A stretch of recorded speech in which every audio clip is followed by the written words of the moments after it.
15 अगस्त स्वतंत्रता दिवस आदरणीय।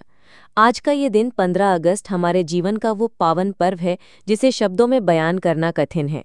ये वो दिन है जब हमारे देश के आकाश में गुलामी के अंधकार को चीरते हुए स्वतंत्रता का सूर्य उदय हुआ था। ये वो दिन है जब हर भारतीय ने पहली बार खुले आसमान में सांस ली थी। और आरंभिक श्रद्धांजलि।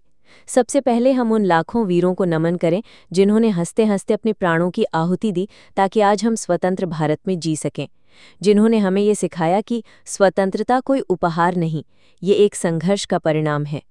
और इतिहास की यात्रा। 15 अगस्त 1947 200 वर्षों की दास्ता, यातना और बलिदान के बाद आया। महात्मा गांधी, जिन्होंने सत्य और अहिंसा के हथियार से साम्राज्य को हिला दिया। भगत सिंह, सुखदेव, राजगुरु, जिन्होंने अपनी जवानी की बलि देकर आने वाली पीढ़ियों को आज़ादी का तोहफा दिया।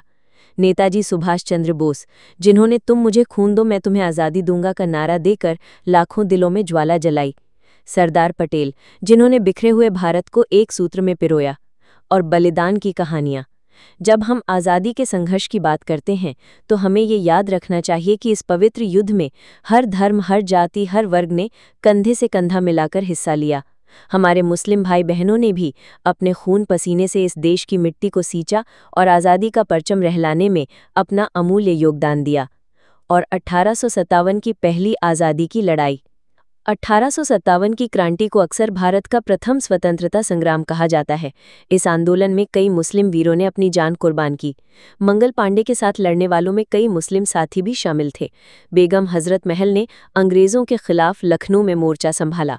मौलवी अहमदुल्ला शाह फैज़ाबादी को उनकी बहादुरी और रणनीति के लिए अवध का बाघ कहा गया। और खिलाफत और असहयोग आंदोलन। महात्मा गांधी के नेतृत्व में चला असहयोग आंदोलन और खिलाफत आंदोलन हिंदू मुस्लिम एकता का बेहतरीन उदाहरण थे। मौलाना अबुल कलाम आज़ाद, हकीम अजमल खान और डॉक्टर मुख्तार अहमद अंसारी जैसे नेताओं ने देशवासियों को एक झंडे के नीचे खड़ा किया। और क्रांतिकारी मुसलमानों का योगदान। अशफाकुल्ला खान रामप्रसाद बिस्मिल के साथ काकोरी कांड में शामिल हुए और फांसी के फंदे पर झूल गए। तितुमेर बंगाल में अंग्रेज़ों के खिलाफ किसान आंदोलन का नेतृत्व किया। उबैदुल्ला सिंधी ने विदेश जाकर अंग्रेज़ों के खिलाफ रणनीति बनाई। और आज़ाद हिंद फौज में मुस्लिम भाई। नेताजी सुभाष चंद्र बोस के आज़ाद हिंद फौज में हज़ारों मुसलमान शामिल थे। कर्नल हबीबुर रहमान, शाहनवाज खान और अब्दुल अजीज जैसे अफसरों ने अपनी जान की परवाह किए बिना लड़ाई लड़ी। मौलाना अबुल कलाम आज़ाद, स्वतंत्र भारत के पहले शिक्षा मंत्री और स्वतंत्रता संग्राम के बड़े नेता। उन्होंने हमेशा हिंदू मुस्लिम एकता का संदेश दिया और कहा, हमें आज़ादी मिली है, इसे बचाए रखना हमारा सबसे बड़ा कर्तव्य है।